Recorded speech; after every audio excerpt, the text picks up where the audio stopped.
आज बनाने आए थे इस बाइक का चाबी। ठीक है, ये दादा कॉल करेছিল এনার চাবি হারিয়ে গেছিল। এই গাড়ি আছে হন্ডা এসপি সাইন 125।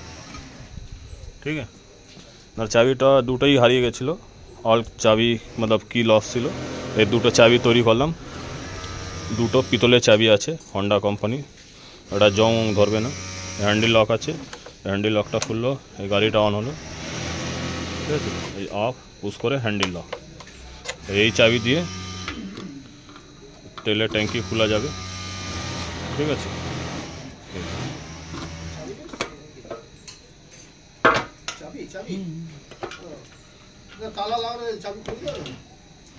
দেখছি আমি তো শুধু বাইকে চাবি এনেছি, দেখছি হলে করে দেবো। এই দুটো চাবি আর করলাম। হ্যাঁ, এই দাদা আমি এসেছি বেলঘরিয়া, টিটাগড় আমার দোকান আছে, টিটাগড় দিয়ে আমি এসে এখানে তৈরি করলাম। কারো চাবি উবি হারিয়ে গেলে আমাকে ফোন করলে আমরা বাড়ি গিয়ে চাবি তৈরি করে দিয়ে দিই। ঠিক আছে, এই দুটো চাবি করলাম এই দাদা।